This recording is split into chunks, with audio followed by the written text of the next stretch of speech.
Terima kasih Anda masih setia menyaksikan Bukan Perempuan Biasa ya, masih bersama saya Rida Syahri dan tentunya narasumber kita dosen muda dan cantik hari ini ya, Kak Wana, seperti itu. Nah, berbicara masalah organisasi nih yang tadi sudah disebutkan, rupanya juga banyak ya seperti itu. Salah satunya Kak Wana nih pemirsa terlibat juga di KNPI ya. Itu boleh tahu DPD apa KNPI-nya dan tugasnya apa nih di dalamnya? Saya kebetulan anggota komisi OKK.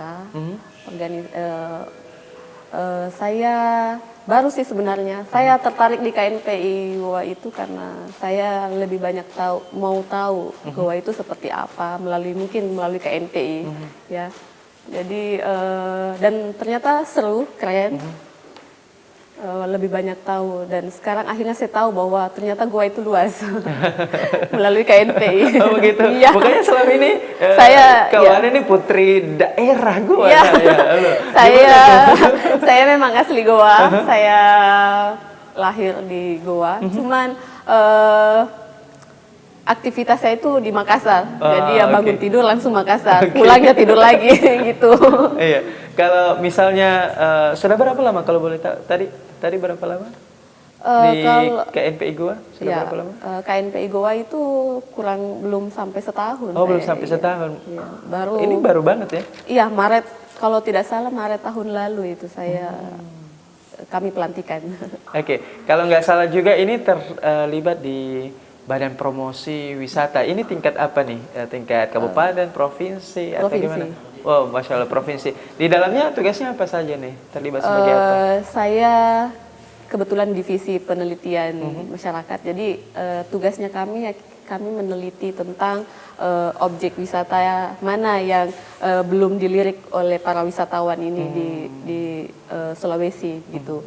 Cuman kegiatan di BPPD ini belum begitu jalan, tiba-tiba pandemi, jadi stop pada saat pandemi gitu.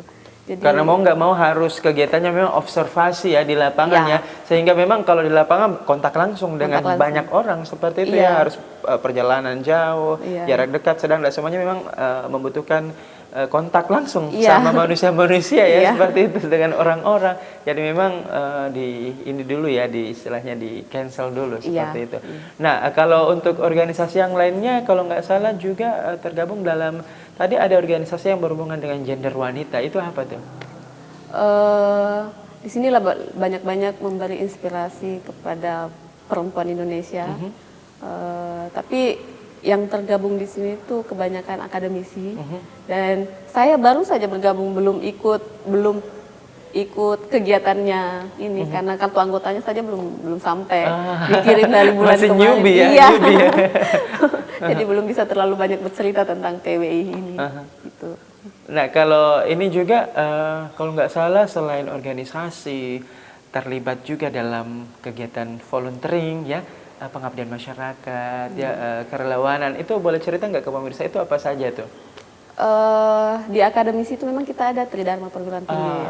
Jadi yang pertama mengajar, yang kedua itu meneliti, yang ketiga mengabdi pada masyarakat. Maksudnya di sini pengabdian kepada masyarakat itu kita buat semacam sosialisasi kepada masyarakat terkait, karena saya orang ekonomi, jadi saya bidang ekonomi gitu.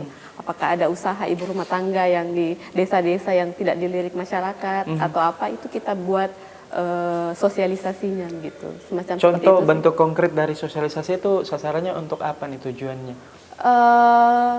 Menjadikan ibu rumah tangga di desa-desa di pelosok-pelosok ini produktif.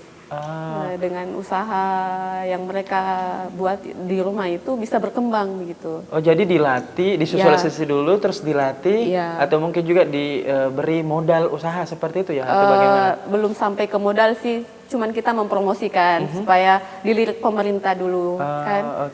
Siapa tahu pemerintah bisa mengembangkan melalui kami pemerintah bisa mengembangkan. Oh, jadi bisa juga dikatakan bahwa ini adalah penyalur aspirasi ya, penyalur aspirasi, dan dengan langsung terjun ke lapangan ya. Jadi bisa lebih tahu yang fakta lapangannya seperti apa, kemudian dilaporkan ke pemerintah ya. Nah, kalau ini juga nih ada yang setahu saya kawan ini pemirsa juga pernah jadi relawan pengajar ya, kelas inspirasi. Itu kapan dan di mana tuh? Relawan pengajar kelas inspirasi. Iya. Saya lupa tahunnya tahun berapa ya. Beberapa tahun yang lalu ya? Iya, sebelum pandemi itu. Itu di mana tuh lokasinya? Di Makassar. Oh, di Makassar. Ya, Boleh diceritakan sedikit?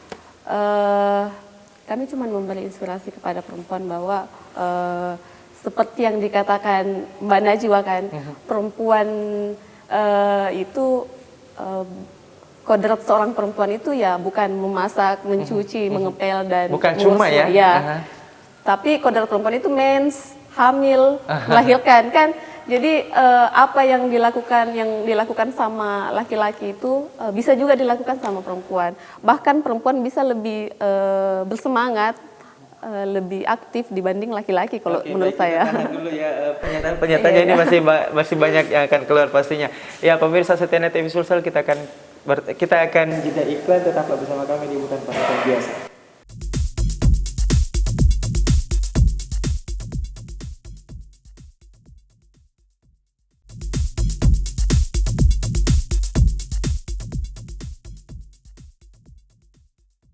Welcome back on TV Sulsel, masih bersama saya Ridha Saril dalam Bukan Perempuan Biasa. Masih bersama juga Kak Wana nih, kita kembali ke Kak Wana pemirsa. Nah, tadi udah diceritakan mengenai aktivitasnya ya, mulai dari aktivitas saat ini, ke belakang juga, dan mengenai organisasi juga, komunitas juga, pengabdian ke masyarakat, volunteering. Nah, kalau boleh tahu nih, pencapaian, ya ini nih penting banget nih juga. Pencapaian nih apa saja nih pencapaiannya? Mulai mungkin dari seminar-seminar seperti itu, silakan. Ya, kalau masalah pencapaian, seminar-seminar itu saya pernah ikut conference di luar negeri, di Makassar juga pernah. Cuman di luar negeri itu saya pernah ke UTM Malaysia, kampus Nanyang University Singapura. Kan kampus top dunia ya? Ya, dan banyak pengalaman. Ikut-ikut seminar seperti itu ya menambah wawasan aja. Seperti itu. Kalau untuk publikasi jurnal ilmiah itu apa saja nih yang sudah diterbitkan? Mengenai publikasi jurnal ilmiah, saya menerbitkan sudah banyak ya, bukan terlalu banyak, sudah banyak. Bisa dicek di Google Scholar saya, Surana Farwita, semua ada di situ. Sinta berapa dan publikasinya apa? Boleh nggak beberapa aja kita disebutin? Ya, saya pernah menerbitkan jurnal internasional. Awalnya sih Scopus, tapi terbitnya kontrak dengan Scopusnya gagal, jadi kita terbitnya di internasional. Itu tahun 2017 kalau nggak salah, tentang kinerja karyawan, gitu. Terus saya sementara ini menulis tentang UMKM dan proses publishnya juga sementara. Iya. Jadi itu ya, mengenai kalau untuk misalnya ikut pelatihan-pelatihan itu apa saja nih pelatihan-pelatihannya, atau mungkin mengcoaching ikut pelatihan, atau mungkin sebaliknya mengcoaching, itu apa saja tuh? Pelatihan-pelatihan yang pernah saya ikuti itu ya kayak dosen kan kita wajib ikut pekerti, betul. AA, terus pelatihan menulis buku bagaimana, BIMTEK, menembus jurnal internasional, seperti begitu sih. Saya lebih pelatihannya ke akademisi, gitu. Iya, kalau untuk pengalaman-pengalaman, ada nggak sih pengalaman selama istilahnya mulai dari sekolah, dari kecil mungkin sampai hari ini, itu pengalaman-pengalaman yang tidak bisa dilupakan, itu ada nggak? Pengalaman yang tidak bisa saya lupa? Iya, selama bergelut di dunia pendidikan ya, komunitas, organisasi, kerelawanan, itu ada nggak pengalaman atau cerita yang istilahnya bisa dikatakan ini berkesan, sangat berkesan, itu apa saja tuh? Oh ya, berkesannya itu awalnya ini ya, awal mulai karir saya itu dari nol, benar-benar dari nol. Jadi saya kuliah S2 itu tiba-tiba dosen menawarkan saya jadi asistennya. Awalnya saya kan tidak tertarik menjadi seorang pengajar. Iya. Cuman orang tua support, akhirnya saya belajar. Dan awal mengajar, pertama kali saya mengajar itu durasinya kan 90 menit. Tapi namanya awal-awal kan, ya cuman 15 menit ya selesai pembahasan ini. Mahasiswa juga tidak aktif, kita juga mau bertanya mahasiswa tidak bisa menjawab, mahasiswa disuruh bertanya tidak ada, semuanya pasif. Ini sangat real ya penjelasannya ya. Ya. ini sangat real ya, sangat terbuka, sangat jujur ya. Dilanjutkan boleh. Jadi share untuk pengalaman saja. Betul. Dan pengalaman yang paling saya tidak bisa lupa itu awalnya kan saya tidak lulus beasiswa. Cuman 1:100 teman saya, sahabat saya itu memberi support bahwa kesempatan tidak datang 2 kali. Betul. Ketika Anda lulus sekolah ya urus sekolah dulu gitu. Tidak usah pikirkan masalah beasiswa. Orang yang mau sekolah itu ada-ada saja rezekinya. Dan alhamdulillah saya menikmati itu sekarang. Alhamdulillah ya. Jadi memang sudah istilahnya dari merawat tanaman dulu, menanam dulu, merawatnya, menyiram, kemudian berbunga, kemudian buahnya sudah ada, dipetik sekarang buahnya ya. Alhamdulillah ya. Dan untuk masalah manajemen waktunya nih, manajemen waktu ya, quality time itu baik social time, terus family time dan me time, itu gimana tuh pembagian waktunya? Pembagian waktunya itu tentunya pagi sampai sore kan di kampus, stay-nya di kampus. Sore ya kalau ada teman-teman ngumpul ya gabung kalau tidak terlalu capek. Kalau family time itu saya ambil waktunya di weekend. Jadi memang betul-betul weekend itu ya family time. Langsung cus go ke ini ya teman ya, ya. Di sini orang tuanya ada di gua kok ya. Masya Allah.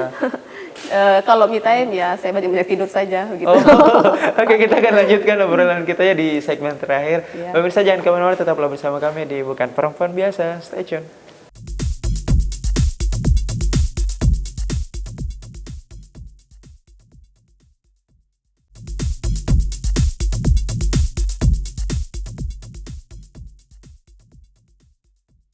Tiba di penghujung akhir atau segmen terakhir pemirsa di segmen kelima yang masih bersama saya Ridwan Zahil dan tentunya Kak Wana. Tadi nih masalah manajemen waktu atau quality time nih ya. Semua orang butuh istirahat dari aktivitas yang jenuh, mungkin juga butuh refreshing. Ini kok tadi me time-nya tidur. itu kenapa? Maksudnya apakah memang cuma tidur untuk me time-nya atau mungkin main game atau menulis atau nyanyi-nyanyi? Itu gimana tuh? Saya bukan pencinta game ya. Saya tidak senang main game. Ya paling sesekali lah. Itu pun game yang yang biasa-biasa saja. Cuman kalau me time ya memang tidur karena hari-hari sibuknya itu tidurnya kurang buat saya. Ya pagi kerja, lanjutnya malam itu menulis, membaca gitu-gitu. Nah tadi nih sempat tadi kan bilang me time-nya tidur, terus saya juga sempat mengatakan bahwa kalau misalnya selain tidur itu kira-kira masih ada nggak kayak misalnya nonton film atau drama mungkin seperti drama luar negeri itu apa tuh? Drama apa kira-kira? Saya senang nonton drama Korea. Wah, sudah kuduga drama Korea. Aktor atau aktrisnya siapa nih favorit? Sekarang lebih senangnya yang berondong ya, yang Song Kang. Kemarin Lee Min Ho, sekarang Song Kang lebih udah beralih ya. Selain nonton kayak nulis-nulis, ada nggak sih? Kalau misalnya lagi sendiri nulis-nulis? Kalau sendiri ya sudah pasti nulisnya ya sendiri.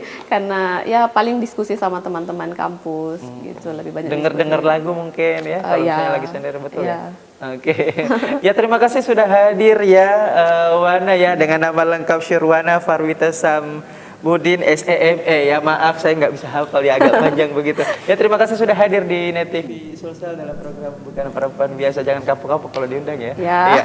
Itulah pemirsa obrolan kami yang sangat menginspirasi, di mana beliau merupakan dosen yang sangat muda ya, kelahiran 1991 dan sedang dalam tahap penyelesaian program S3-nya seperti itu. Demikian saya Ridwan Zahil dan seluruh kerabat kerja dari Net TV Sulsel pamit undur diri. Assalamualaikum warahmatullahi wabarakatuh dan sampai jumpa dalam Bukan Perempuan Biasa selanjutnya.